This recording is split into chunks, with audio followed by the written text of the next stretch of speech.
Test, test. I think we are live. Hello, everybody that was able to join us for this midday live stream. Let me introduce you first and foremost to Dylan from the Wholesale Formula, who has sold over $30 million in wholesale on Amazon, which is incredible. What's up, Dylan? Hey, what's going on? Glad to be here. Yeah, man, I'm happy you could join. You were just telling me that there was like you got some crazy weather Yeah, where you're living.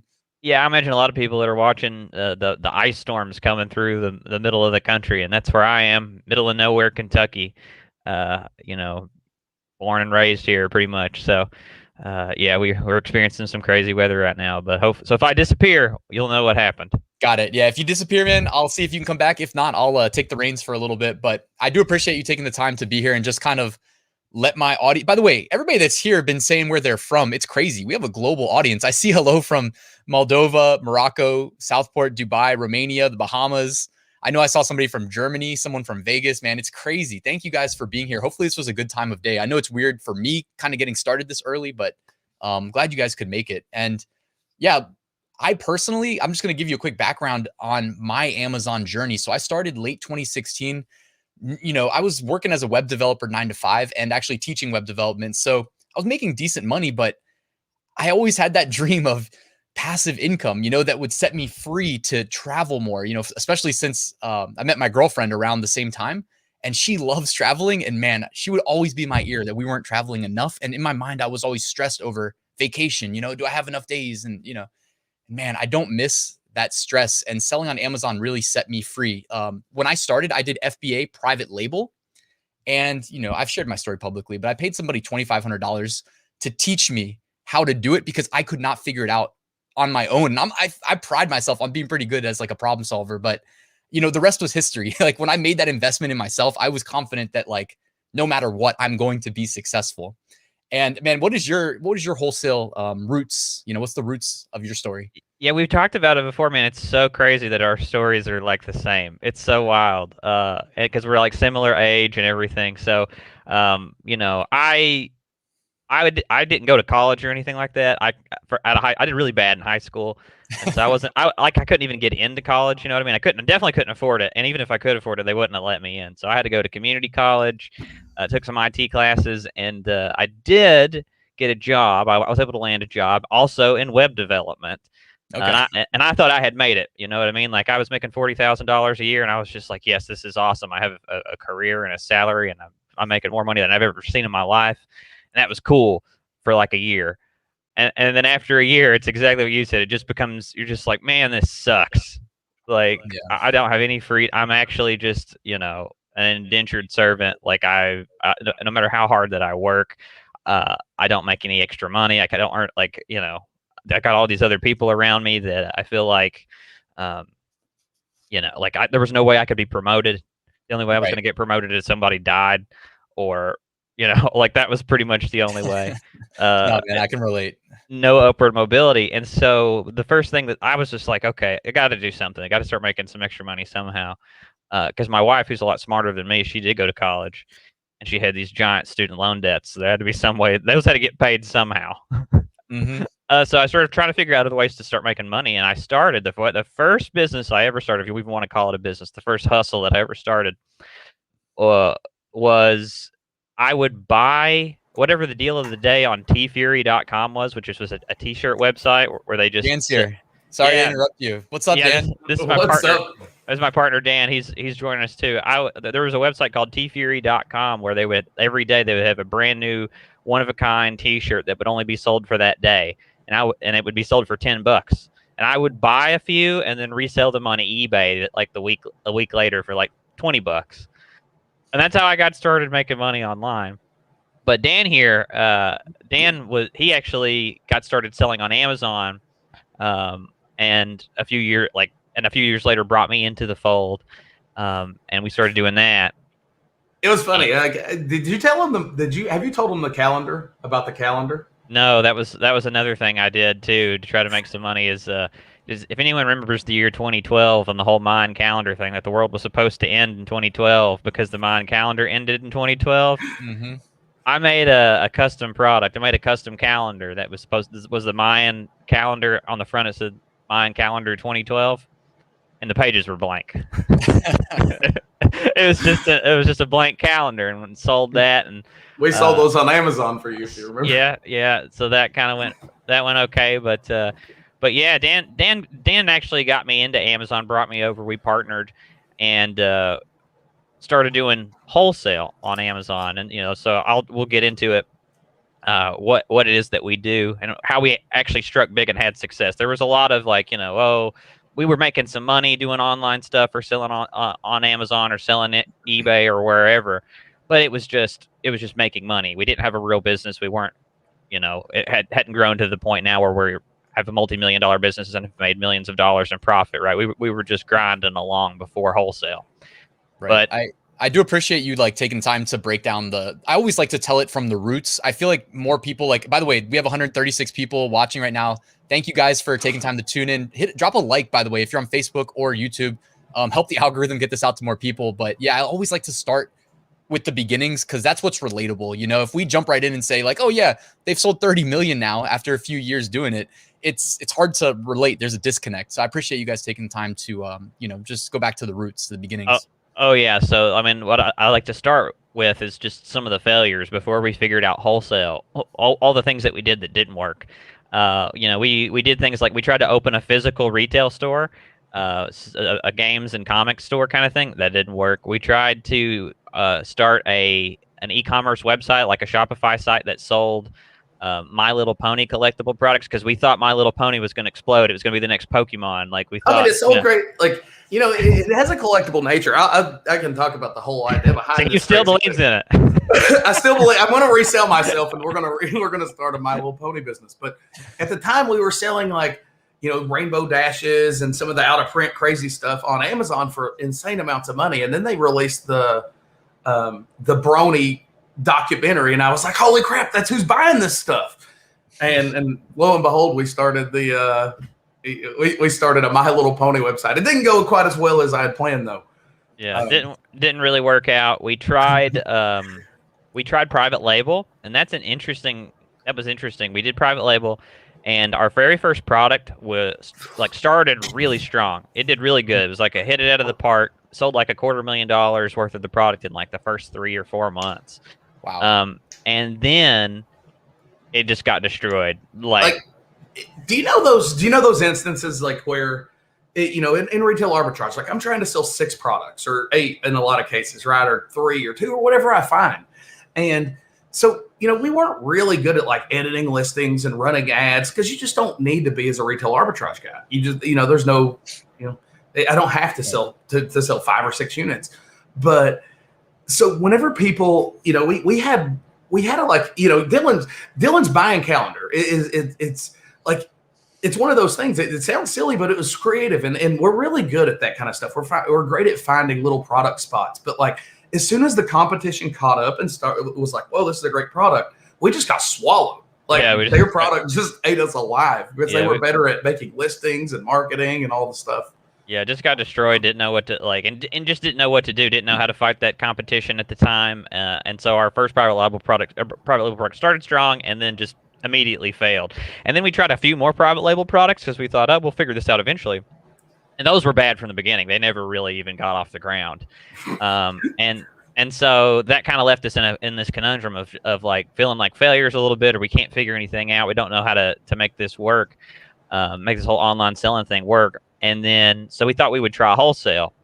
So a way a lot of people sell wholesale is they go to trade shows. You go to a trade show, which is an in-person show that, thousands of people go to, and there are all these vendors that are trying to sell their products. And you go to a trade show and you try to see if there's anybody there who has products that look interesting, or maybe they're selling well on Amazon, and see if you can strike up a deal to buy them, so that you can resell them on Amazon, right? And we tried that.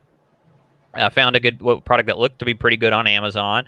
Convinced the guy to sell it to us or whatever. There wasn't a whole lot of convincing. It was just, will you buy 2,000 units?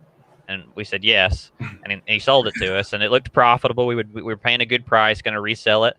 But the problem was he had sold 20,000 or 40,000 units at that trade show.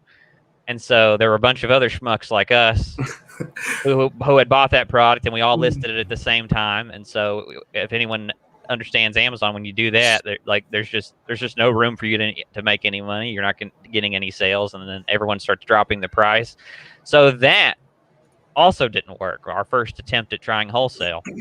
And it was, not to get too deep into it, but that was pretty brutal for us. Like, we spent a lot of money. It was kind of all the money that we had to buy that wholesale deal. And I actually thought whenever this showed up and I saw the prices sinking on this stuff, I actually just looked over and was like, hey, I'm pretty sure we're just going to go out of business here. Like, because it was most of our money. I mean, it was like 80 or 90% of our money. And, we'd not bought anything at the trade show. And we felt like, we spent all this money to be here. Like, Jesus, we should buy something. And this product looked great.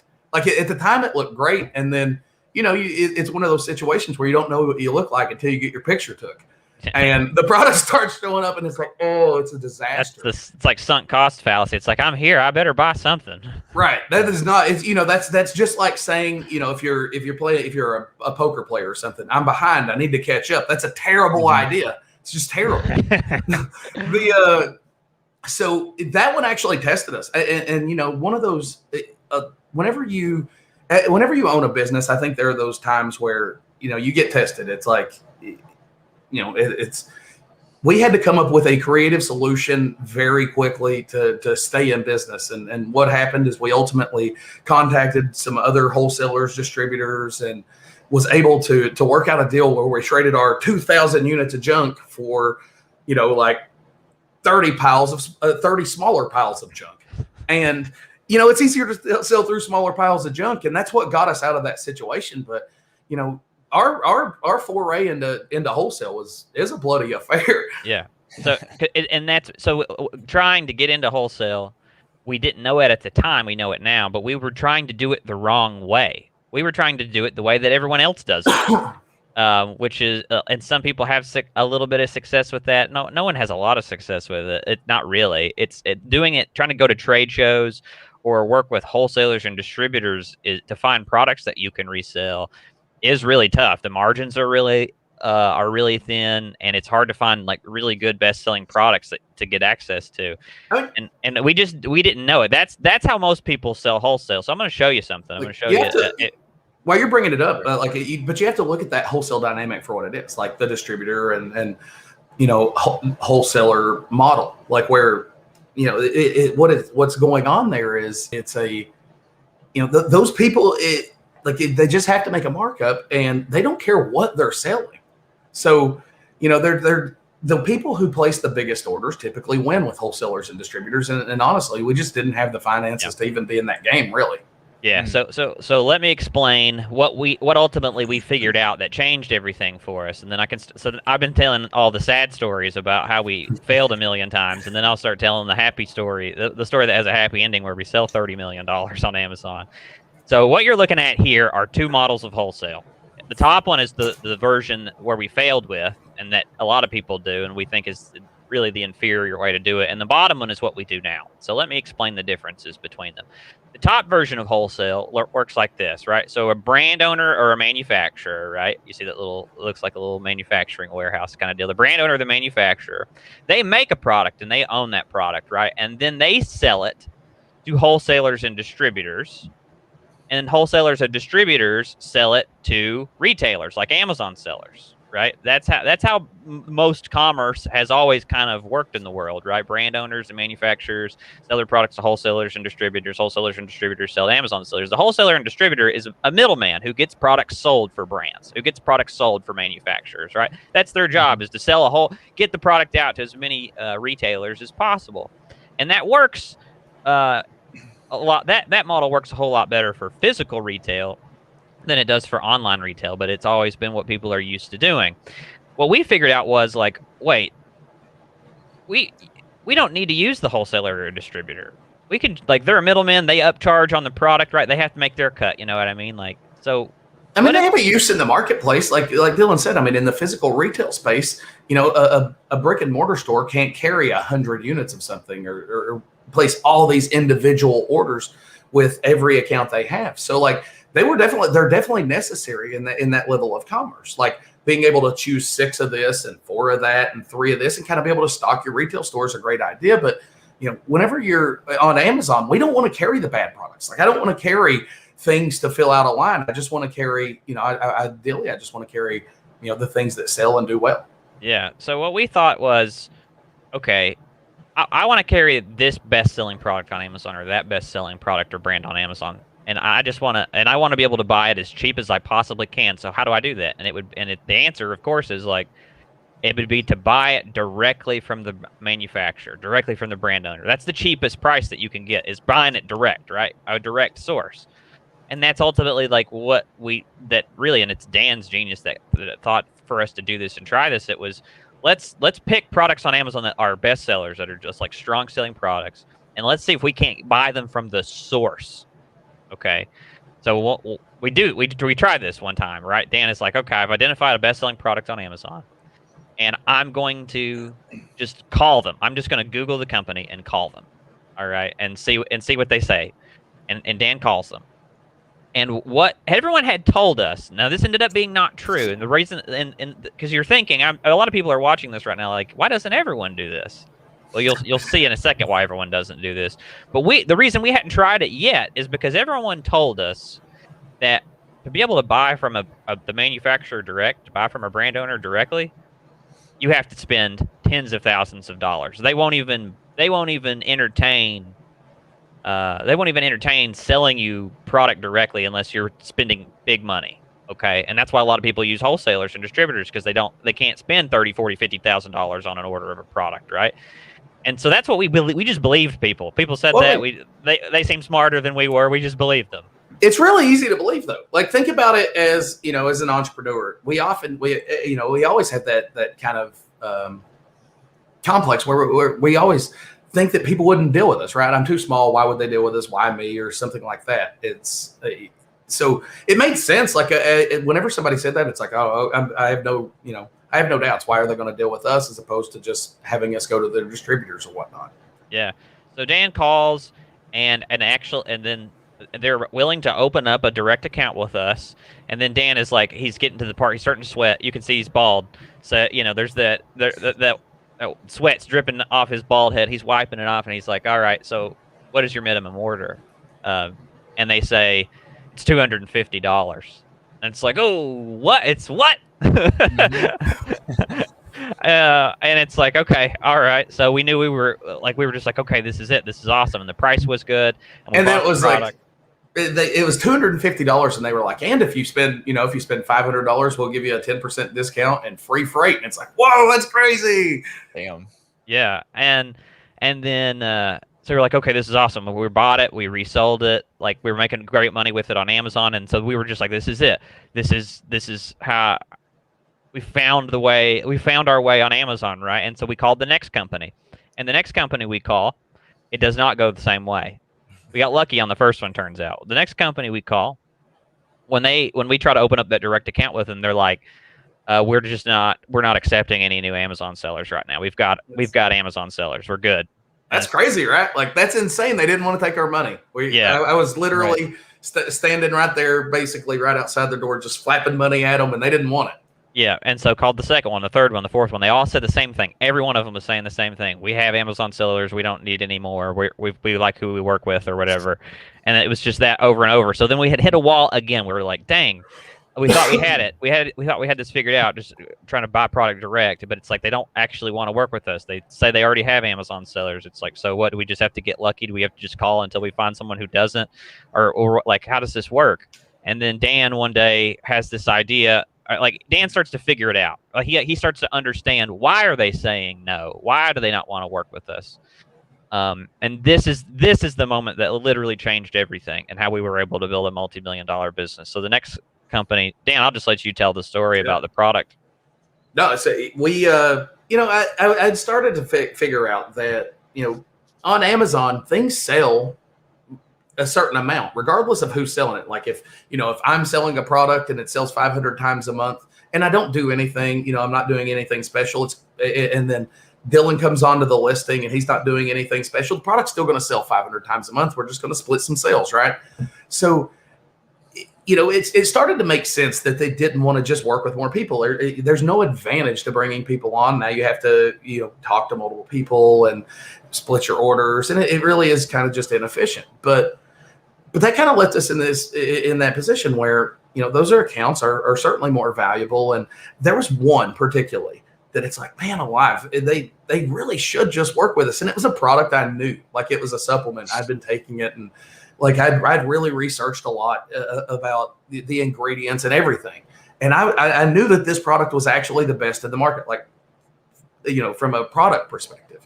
And we had sent them an email, and they responded with the typical, we're not looking for any Amazon sellers. And I was like, man alive, like, this is crazy. I just want to talk to these guys, like, because they're getting crushed on Amazon by competition, and they really shouldn't be. So I called, and I asked to speak to Bob, the guy who had emailed me back, and it was him.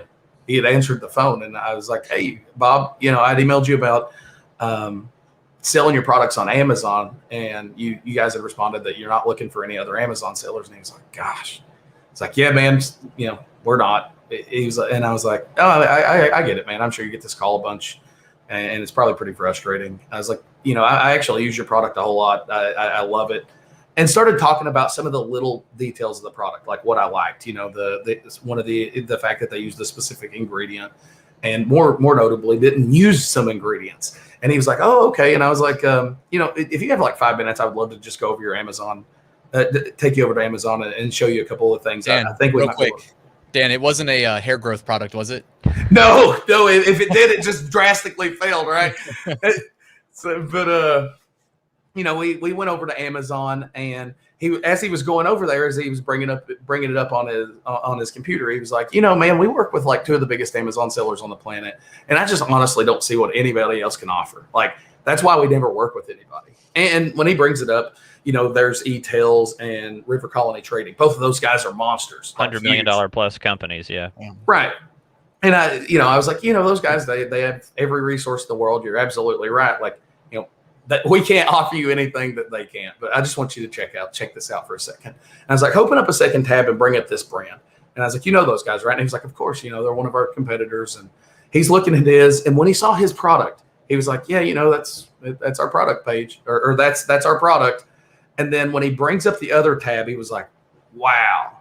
Yeah. When he saw his competitor, the point was, he didn't know what his product page should look like. He had no idea.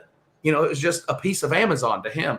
But when he saw what you could do with your product page, like, this company had great pictures. They had, their descriptions were like full, and they, everything about their product made it look more professional. They had more reviews. Right. And I was like, you guys dominate this market, right? And he was like, yeah. And I was like, on Amazon, the crazy part is this company is outselling you 2 to 1. And he's like, oh my goodness. And I was like, so, there's nothing I can offer you like that your other partners can't do too. Like, they could do all this stuff. But the point is to them, they have lots of accounts, they have lots of priorities, and your product wasn't one of them. And the thing I could offer you by working with me is I can make sure that we get this every time. You're never going to have to wonder if your listing's up to date again. I can take your pictures. Like, and he had pictures. They had pictures on their website. Like, I didn't even have to go have pictures done or anything like that. They just weren't posted. Right. Yeah. It took 5 minutes for them to send me those files over and us to get them posted. And, we rewrote some bullet points, and that was it. And those guys, he was like, yeah, I absolutely want to work with you. Like, that was the part that changed it for us. Because we realized that, while I couldn't move somebody with my pocket, with my wallet and really, change their mind, I could look and find deficiencies. I could find things that their product wasn't doing on Amazon that they could be taking advantage of. I could leverage the things I knew about Amazon and create the relationship. And that really was what I think is the start to our business. It's like, we did all these other things and we made some money along the way, and we're self-employed.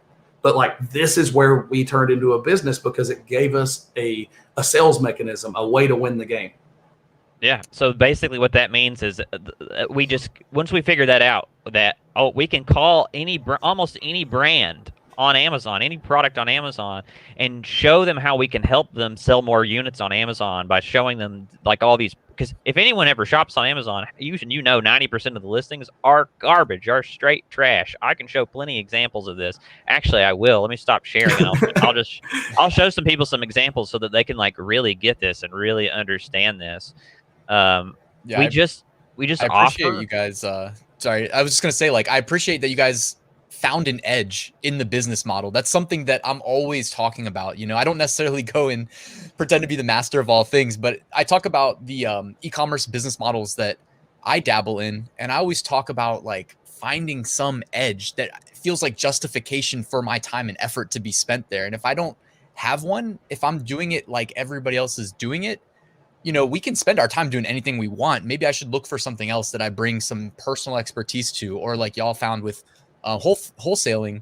You know, you talked about too the distinction between how it was being done with retail stores, you know, kind of the old way, and taking a different approach, you know, cutting out the middleman and that becoming your edge, or one of them at least. And then also the value proposition to the brand owners. I really appreciate you guys sharing that.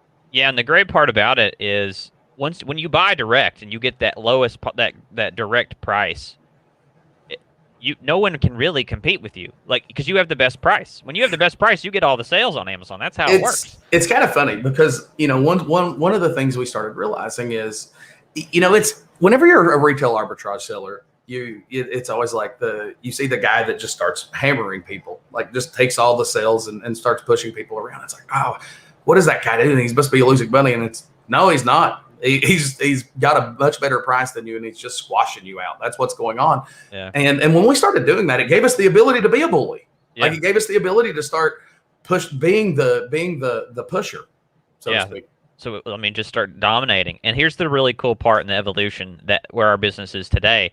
Is like we would create those relationships with brands. They would approve us as their Amazon seller, as one of their Amazon sellers, and we would keep working with them and keep helping them till they made and then they would make us their exclusive Amazon retailer, and their exclusive seller of their product on Amazon, and we would go under contract for that.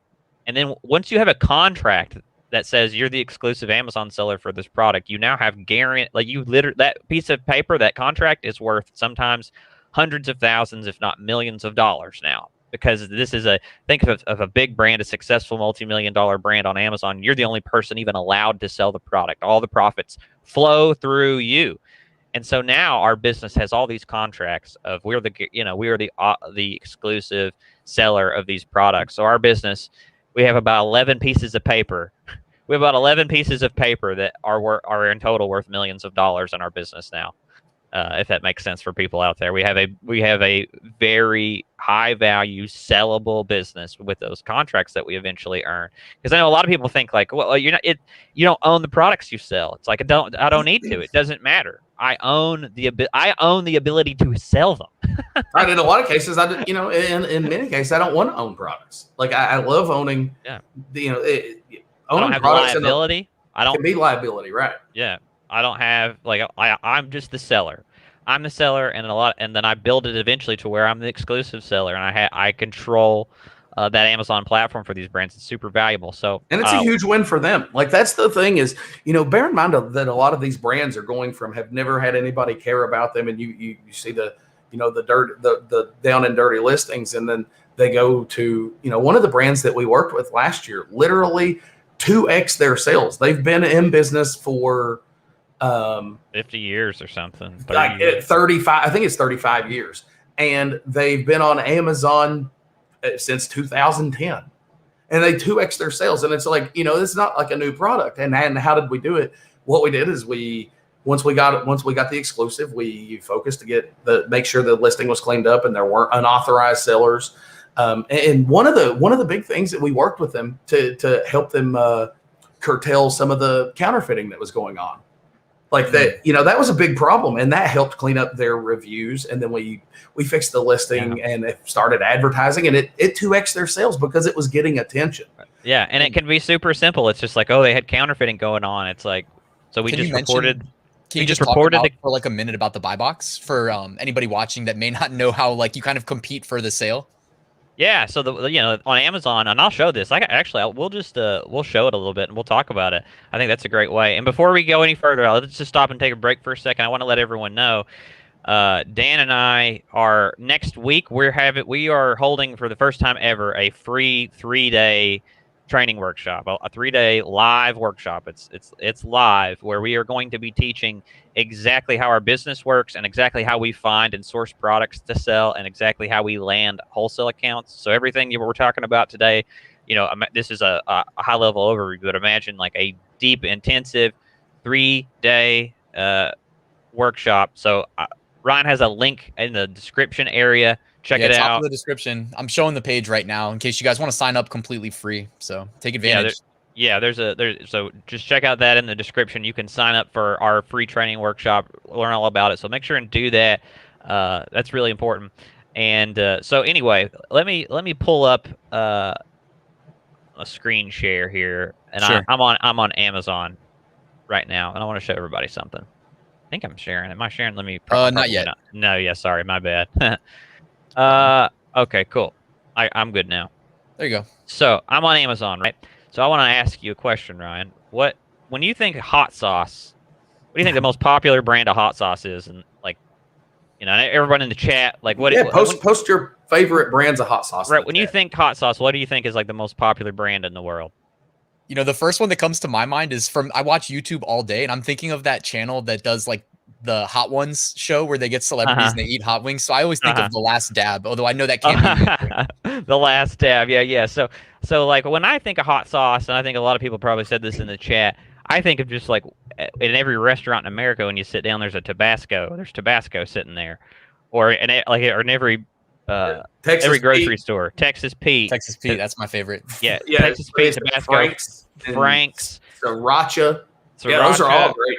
Those are when I think of hot sauce, I think those are the most popular brands, right? Like the ones that everyone can think of. They're instantly recognizable. Everybody knows them, right? Well, check this out. Let's go to Amazon. We type hot sauce.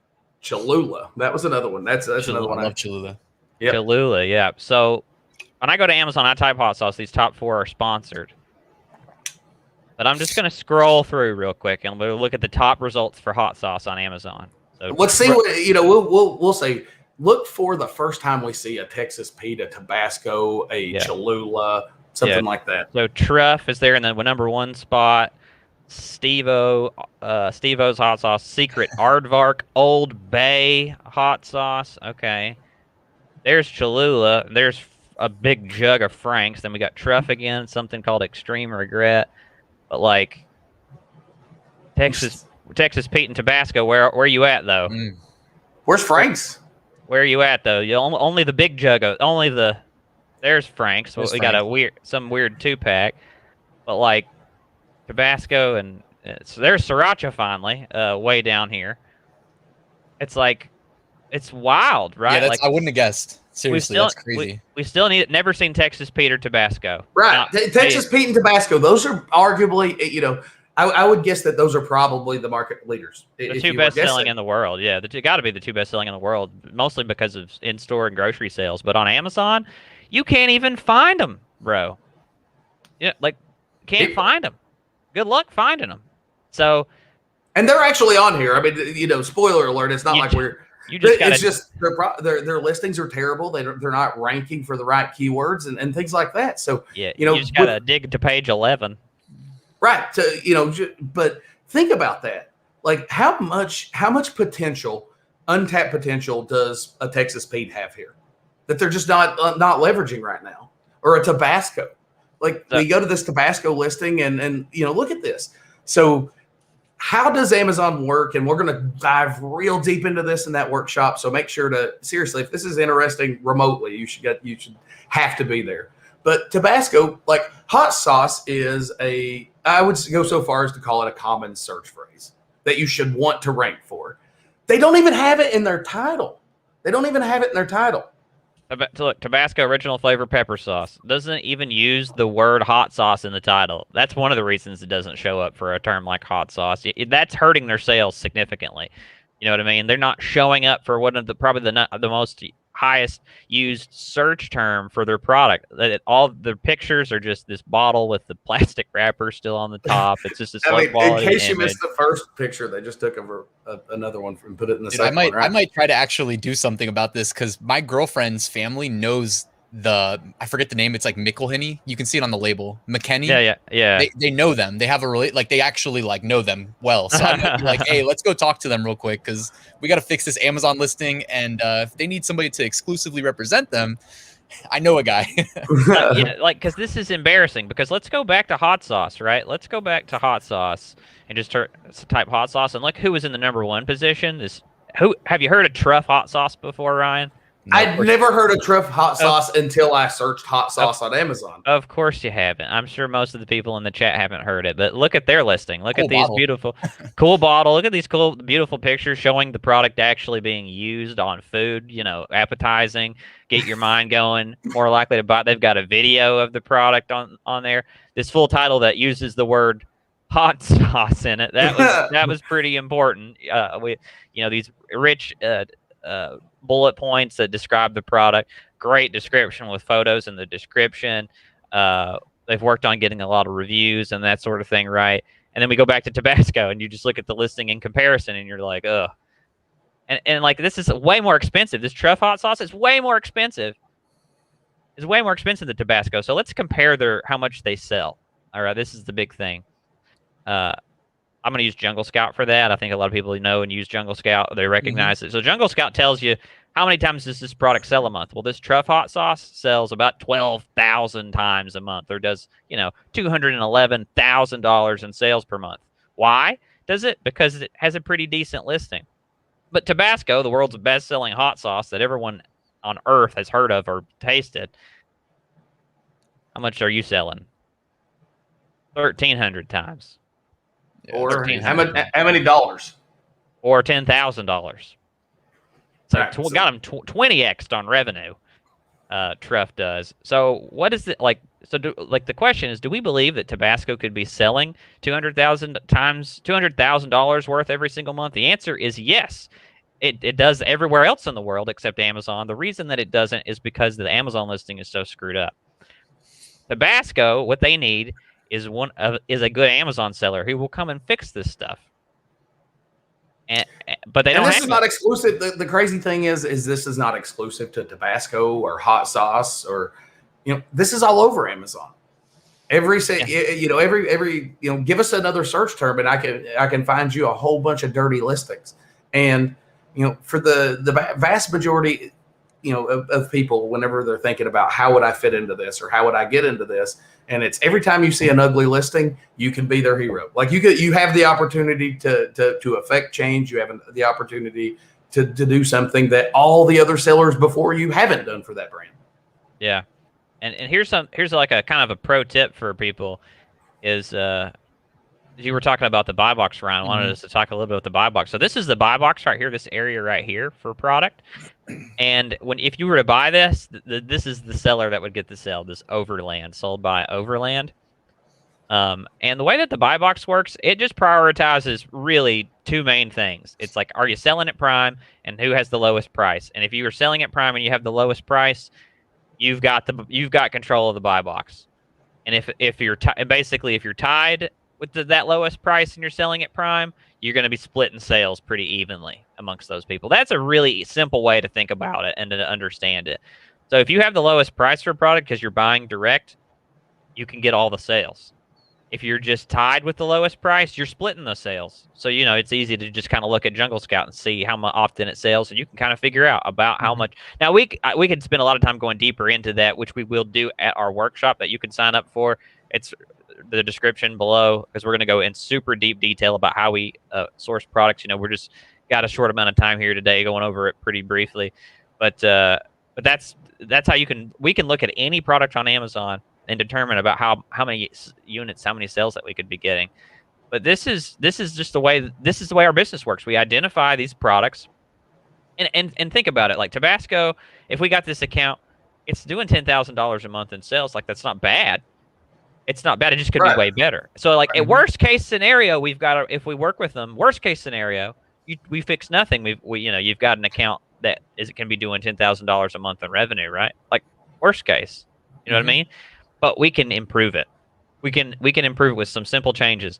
You know, if we could probably 2x or 3x the sales if we just put the word hot sauce in the title, literally, if that's all that you did. Can it really be that simple, right? It can really be that simple.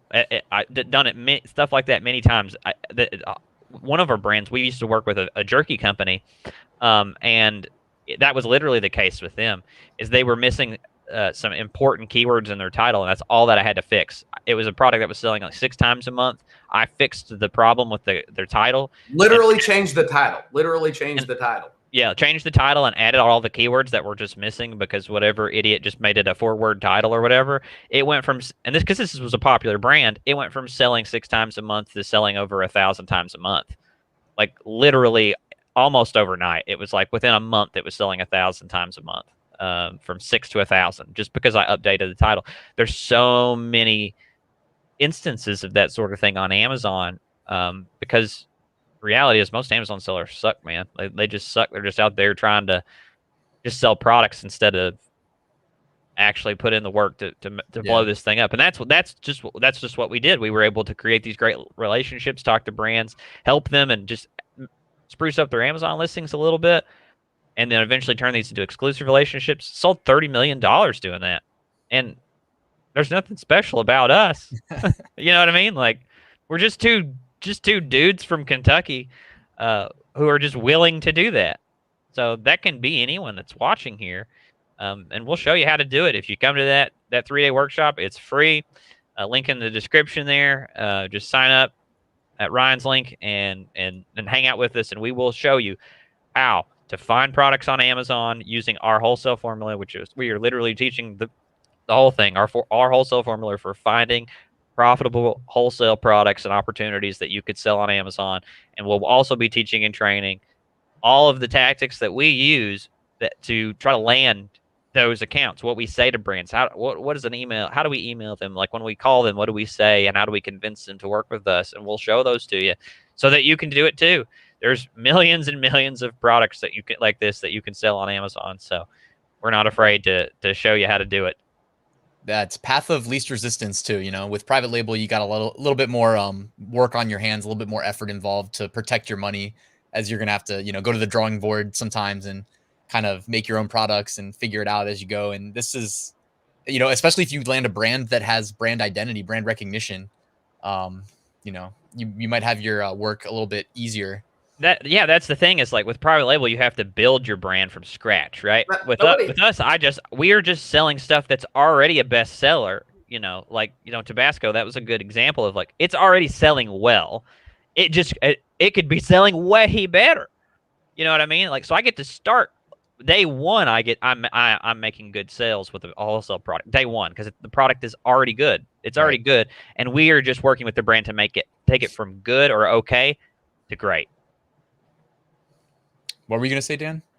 I mean, he got it right there. Our focus is really just, all of our products have that floor, and then it gets better from there. Well, and then another thing to consider is the speed to market, I think. With private label, there's a lot of investment before you even have the opportunity to start selling your product. Like, we do private label too. It's a great model. We figured it just takes a lot more expertise. It just takes a lot more expertise, and you need to know, you have to have a better background with marketing and getting traffic to your products and stuff. But, one of the products that we're getting ready to launch a new one here in probably the next month and a half, because we contacted the manufacturer and they're building it and then shipping. It's going to take a month and a half to get here. We've already paid a portion down and are going to pay the rest when it's finished and stuff like that. But you think about that, that's a month and a half of waiting. I'm lot of the times similar issues right now. Exactly. Like, and then you got, a typical wait time with our wholesale accounts is, a week or 3 days or 5 days. Like you get set up on the account, all of the stuff that we source is domestic. So like I send them an email and say, hey, I want to order your product. They ship it out in 3 days and it's transit time to the warehouse. Because the vast majority of our stuff just goes direct to Amazon too. Like we don't I want to explain that. Yeah, I want to explain that chain of custody for everybody. So with wholesale, right? Like almost everything is made in China, obviously, right? A lot of products are made in China or made other places. Some things are made in the U.S., but the brands are almost always owned by U.S. companies. So when I'm selling a product wholesale, the product is already made and sitting in the U.S. Someone has already done all that work. It's already here. So when I get a wholesale account and we order, it's sitting in Missouri or it's sitting in Illinois somewhere, right? And we order the product, or we order our units, and then the brand just ships it freight straight to Amazon. We put in our order, they ship it straight to Amazon, and a few days later, it's live on our account and it's selling. Right? That's what it looks like most of the time for us. We don't have a warehouse. We don't, this is our You're seeing my warehouse here with my, my albums on the wall and my guitars in the back. Like we never see the product that we never touch it. Most of it is just sent direct to Amazon from the brands and manufacturers that we purchase from. They send it freight straight to Amazon. Another cool thing about it is, because it's freight, a lot of people worry about sending heavy products or sending oversized big products on Amazon. That's not a limitation or a problem for us, because when you send freight, you're paying almost nothing on shipping. We'll pay 20 cents a pound, or we've paid as little as 3 cents a pound on shipping That's products. crazy. So we can show big stuff, heavy stuff. It doesn't matter because it's all being shipped freight direct to Amazon. So that's awesome. That part's That's easy. a It's serious fast, edge. it's simple. Do you have a couple minutes? I know your time is probably running short as we've gone on almost an hour, but can I just show a couple questions from the chat? Absolutely. Yeah. Let's knock them out. If it's as simple as saying hey, we're going to answer it. I think it starts next Wednesday, right? The workshop. Yeah. Mm-hmm. Okay. Yeah. So if it's as simple as saying, hey, we'll answer that or we'll go in more detail, just, let them know. So Letitia asked, where do they get their wholesale vendor list from? Do they utilize sites like Alibaba? Can you recommend other sources? No, so we don't use wholesalers at all. Just to be clear, remember, wholesalers are companies that sell brands products. We don't use no Alibaba. That's private label. That's not what we're talking about here. We sell branded products. So what we do is we go to Amazon, like I was showing. I try to find best-selling products on Amazon that already exist, and I reach out to the brand, the owner of the brand. I reach out to the company that makes the product and ask to become one of their Amazon sellers. And they, I convince them, and they approve me, and then I buy the product directly from them. So it's not Alibaba. I'm just literally reaching out brands maybe every day that are in your home that you use every day. I'm actually just going and reaching out to them, sending them an email, making a phone call with them to become one of their authorized Amazon sellers. That's what we're talking about. So cool. And then someone else asked, can you tell us what your profit percentage is? Because that's what really counts. Sure. I disagree because it isn't necessarily what we're. It's one of the things that counts. Yes. But this is a great question, because I think a lot of people are guilty of maybe not comprehending this one important part about profit margins. People like to talk about profit margin, but so Amazon is about the world's second, third most valuable company. I think maybe Microsoft and Apple are ahead of them currently. They kind of trade around a little bit, but Amazon is the third most profitable, or the third, most valuable company in the world. And their profit margin is single digits. It's that's 3%. It's 3%. It's whoa, how is that possible? How's the world's third most valuable company have a 3% profit margin? And I'll explain why. And it's the same reason why wholesale works so much, right? Works so well. Think about this concept. Imagine that you sell something at a 100% profit margin, right? And I sell the same product at a 30% profit margin, but I sold it 5 times in the time it took you to sell it once. Who made more money? And the answer is me, because I sold it and ultimately that's the key. Our standard profit margin in our own business, our profit margin fluctuates between 18 and 19%. Okay, we like to conservatively estimate 15% for most people. It can be higher in some instances. It can even be lower. But the thing that people forget about is speed of reinvestment. You can have this big profit margin, but how long does it take to actually get your money back? With our business, we buy a 30-day inventory, a 30-day or a 45-day supply of products, and we sell it in 30 or 45 days. And that means then we have our money back from our investment plus the profit, and then we reinvest it again. So and with wholesale, with our model, we focus on fast moving products so that we buy, get the money back fast, reinvest it again, get the money back fast, reinvest it again. That allows you to snowball your investment and grow really fast because we have what's called cash flow. And with cash flow is king. And that's the thing, is people get too hung up on margin, trying to have big margins. No, you can outpace big margins with fast cash flow. You should have good margins. Like, the point is, you should have good margins, but if you're only focused on margin and you're trying to only think about how to maximize it, you're missing half the boat. Like, you're missing your ability to multiply your money faster. So like a good balance, is having a good balance of those things will cause you to grow your business faster. And like Dylan said, I mean, whenever we estimate products, we estimate at 15%, but now one year we actually had like a 21.4% margin. Right. Like, that was, and that's, you can adjust those things within your business, but that's our, consider both whenever you're trying to figure out what's best for you. Yeah. Cash flow, speed, margin. Mm-hmm. There's both factors are important. Thanks for making the distinction too. And that's for sure a good, example of, how both can be like, it's like a balancing act almost.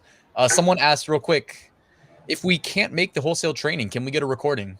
Yeah, the answer is no. We are doing it live. It's a live broadcast, and we don't intend for there to be a recording available because, we just get into this, but I'll explain. The training that we're doing next week, we actually we do it a few times a year, and we charge for it. This is the first time we've ever done it for free. And because we are doing it for free, there has to be a catch of some kind. It's going to be a live broadcast only. It's going to be live broadcast only. So for that, and it also makes it harder for people to like rip it and steal it and put it, like I can't, we charge for this workshop year round. So it's like, I don't really want it floating around. Someone ripped it and put it online somewhere and that sort of thing. So we're just going to make it live broadcast only. So I hope you understand. But yeah, it's live. We're doing it live. What time is what time is the broadcast going to start, by the way, out of curiosity? 5 Eastern. 5 Eastern each day, yeah. Okay, great. And I think that's pretty much it. African Flight Star, who had asked about the profit margin, said that's awesome. Thanks for the insights. But I mean, we know people that have very successful businesses at 8-9% profit margin. A lot of things work. Right. It depends. There's certain things, like if if I had an army, like if I had just complete mountains of cash reserves, like I would definitely find more ways I would change my product range and drop my margins. I think the bigger your cash reserves are, you can flex a little more with lower margins. Yeah.